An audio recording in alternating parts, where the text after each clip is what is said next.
My name is Call Guan and my metric number is 297936. And the question one is clearly explain the terms currency strengthening and currency weakening and provide a realistic scenario using RM and Australian dollar for each case. So what is appreciation?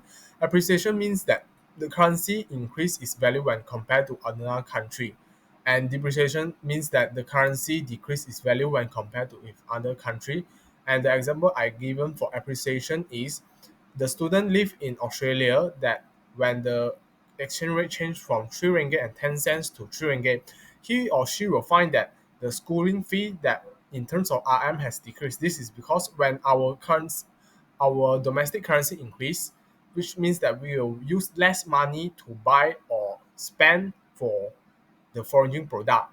And the example that I use for the depreciation also quite similar, which the Malaysian student who study in Australia, when our exchange rate changed from 3 ringgit to 3 ringgit and 10 cents, that he or she also will feel that the things that made in Australia has used more ringgit Malaysia to buy that product.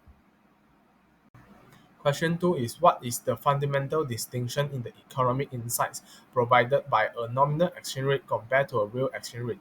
Illustrate with a clear RM per USD example how Malaysia real exchange rate could depreciate even if its nominal exchange rate against the USD remains stable or experience a slight appreciation due to differing inflation rate. So before we solve this question, we need to know that what is nominal and real exchange rate. Simply to say, nominal exchange rate is the price of one currency in terms of other without adjusting for inflation, and the real exchange rate will consider the inflation between two countries. So for the example I given is the US inflation is 7% and Malaysia inflation is 5%, and the normal rate is 4 ringgit and 50 cent to exchange one USD. So to calculate the real exchange rate, we're using the formula E times P star divided by P. And P star is the foreign price level and the P is the domestic price level. So if we calculate the answer, we will get the real exchange rate is 4 ringgit and 59 cent, which is slightly higher than the normal rate. It is real depreciation of the RM due to the less inflation rate in US. Question 3 clearly distinguish between the spot market and the forward market for foreign exchange based on their operational characteristics and typical use cases. Provide a specific example of how a Malaysian manufacturing company planning to import essential machinery from the US in 3 months might utilize the forward market for RM per USD. Explain why this company might prefer the forward market over waiting to use the spot market at the time of payment. So this is because spot market is a currency exchange which immediately at the current rate, and the forward market is an agreement to exchange currency at a future date and rate. So which means that they have already give an agreement that total amount of currency and exchange rate will be given at that specific date. So in this example, a Malaysian company plan to import machinery which is cost 10,000 USD in 3 months, and the current rate now is 425 cents per USD. The company might prefer the forward market by beside the using the spot market. This is because they want to avoid the USD appreciation. When the USD appreciation during these 3 months, which means that the company will need to pay the more ringgit Malaysia to fulfill the 10,000 USD. Question 4 given the data below, determine the RER between Ringgit Malaysia and Japanese yen in both the initial and final period. Discuss how the results reflect Malaysia's trade competitiveness with Japan.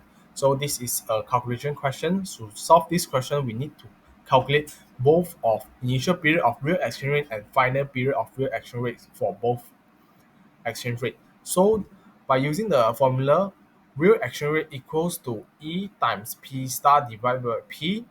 For the initial period of real exchange rate, we will find that the answer is 3 ringgit and 62 cent over 100 Japanese yen, and the final period for the real exchange rate is 3 ringgit 34 cents over 100 Japanese yen.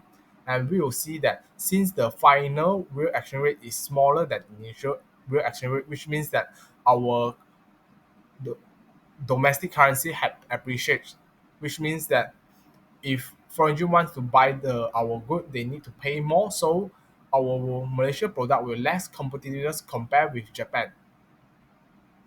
Question 6. Suppose a Malaysian investor considers investing 150,000 either in the UK at 3.2% or in Malaysia at 2%. Current exchange rate is 5 ringgit 50 cent per Great Britain pound and expected to become 5 ringgit and 30 cent per Great Britain pound. Calculate the final Malaysia ringgit return in both cases and suggest the better option. So we split into two, and the first calculation is focused on local investment. And local investment is very simple. We just take the 150,000 times 1.02, we will find that we will get the 153,000, and that is our local investment. For the UK investment, we have more steps to do. The first step is we need to change into pound. So we take the 150% divided by 5 ringgit 50 cent per British pound, we will get that 27,272.73 pound, and then we times 1.032%, which is the interest rate. So we will get 228,145.45 cents, which in pounds, and then we change back again into ringgit, and we will get that the total UK investment is 149,170.90 cents. And this is very easy that we can see that the Malaysia return is bigger than the UK return. So local investment is better. Question 7. Explain what it means to hold a long versus short forward position in the context of foreign exchange contract. Gives example involving ringgit pound. And for long forward position means that it's an agreement to buy foreign currency in the future. For example, a Malaysian importer will enters a long forward contract to buy pound in 3 months at 5 ringgit and 50 cent per pound to pay a UK supplier. And the short forward position is an agreement to sell the foreign currency in the future. An example is a Malaysian exporter to UK takes a short forward position to sell pound in ringgit Malaysia 5 ringgit and 50 cent per pound in 3 months to protect against RM appreciation. Question 8. The spot rate is 3 ringgit per Australian dollar and the 9-month forward rate is 3 ringgit 5 cents per Australian dollar. Calculate the annualized forward premium or discount and state whether ringgit Malaysia is trending at a premium or discount. So we need to do a calculation by using the formula, which is the annualized forward premium or discount, which equals to F minus S divided by S times 12 over N times 100%. The F in this equation stands for the forward rate, and the S is the spot rate, and the N is number of months. Okay, so we just substitute inside, we will get the annualized forward premium rate is 2.22. So we can make a conclusion that the Australian dollars trade at a 2.22 annualized premium against the ringgit Malaysia in the forward market.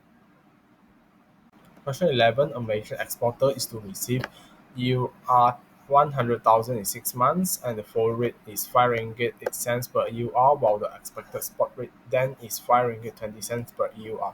Calculate and compare the ringgit Malaysia proceeds under both scenarios and determine if locking in the forward contract was beneficial.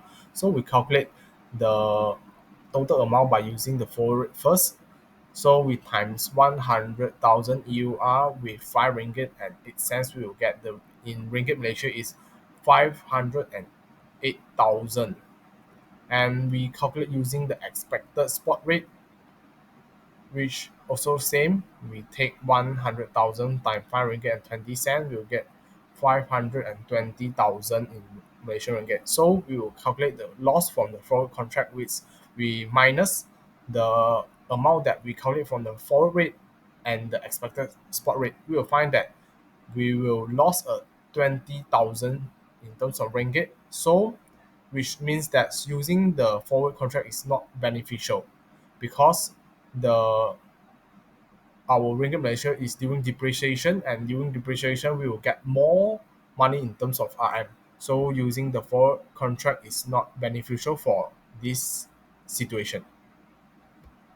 Question 13. Define clearly absolute purchasing power parity and relative purchasing power parity. highlight the main difference between the two. So this is more focused on the definition, and absolute purchasing power parity states that identical goods should have the same price in different country when converted into common country, which means that like the burger in Malaysia sells 5 ringgit, and the burger same type of burger that's sold in US is 2 USD.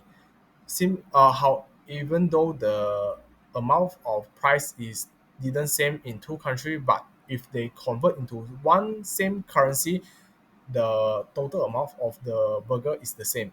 This is the mean that the absolute purchasing power parity, and relative purchasing power more focus on change in exchange rate over time, which linking them to differential in inflation rates between two countries. So the purchasing power parity will include the inflation rates, and it will explain why currency will appreciate or depreciate based on the difference in inflation in different countries. Question 16. A laptop is sold for Ringgit 4,500 in Malaysia and USD 1,000 in the US. The market exchange rate is 4 Ringgit 60 cents per USD. Test if APPP is valid based on this data. So this is a calculation question, and to solve this we need to use the formula, which is S equals to P divided by P star.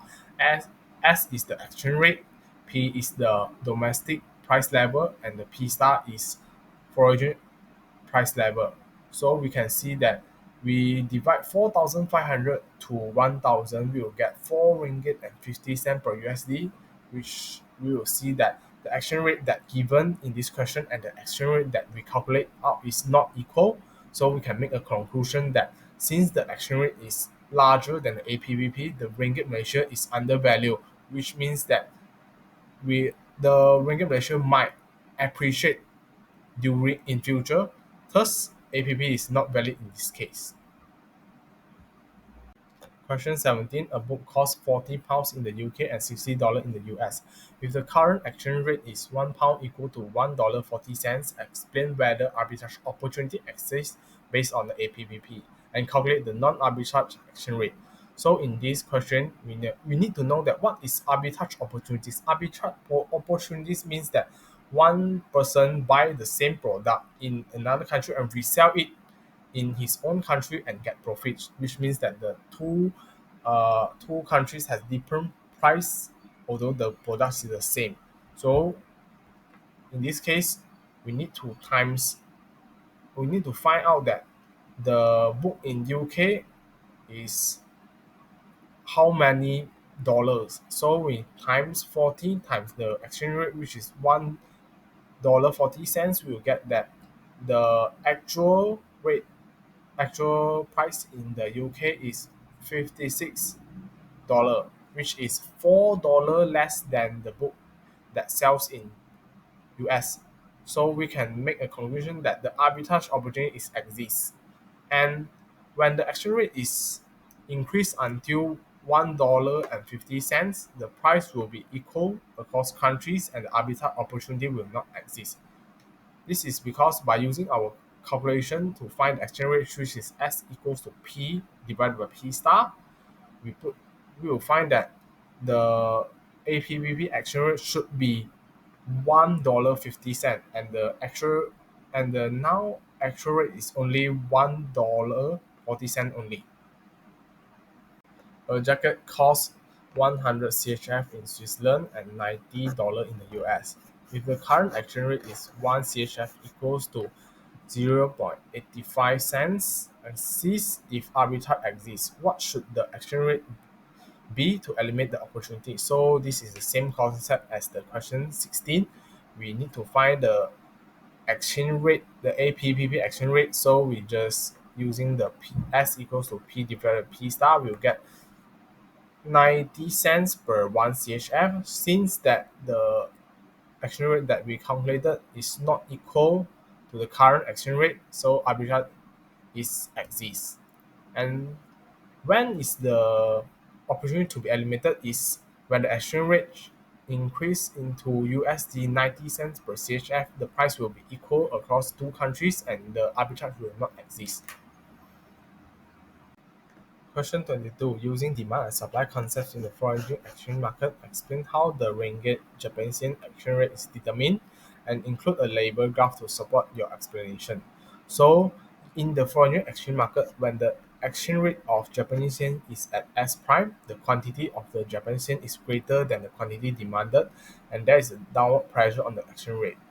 And at the exchange rate S double prime, the quantity demanded of Japanese yen is greater than the quantity supplied, and there is a pressure of the exchange rate to rise. So it will find an equilibrium prime at the exchange rate S naught, which the Japanese yen is in equilibrium and the quantity demand is equal to quantity supply. Question 24. Given the Malaysia annual interest rate is 2.5% and the UK annual interest rate is 4.5%, and the current spot exchange rate is 5 ringgit 30 cents per pound, and using the uncovered interest parity, calculate the expected future spot exchange rate after 1 year. So we need to use the UIP equation, which is E bracket S minus S naught divided by S naught equals to R minus R star. So ES is the expected future spot exchange rate, and the S naught is the spot exchange rate, and the R is the domestic interest rate, and the R star is the foreign interest rate. So by using the formula, we substitute all the data into it, so we will get the expected future spot exchange rate is 5.194, and we will find that the Malaysian interest rate is smaller than the UK interest rate, then the RM is expected to appreciate. Question 27. Derive the condition for the real interest parity by integrating the Fisher equation, relative purchasing power parity, and uncovered interest parity.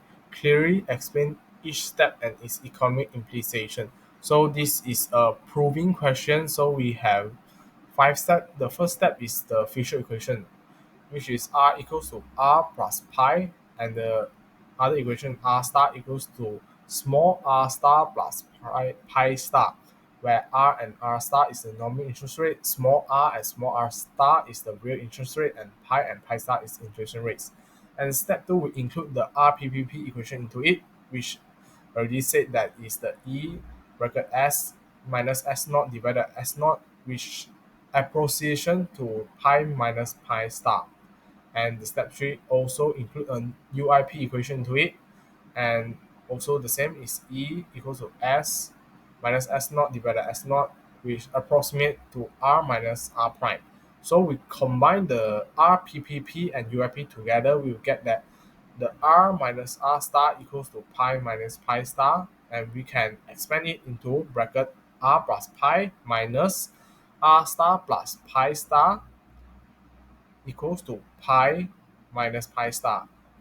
And the last step is we can derive the IP equation. Since that we minus both sides, we will get R minus R star equals to 0, and we can conclude that R is equal to R star.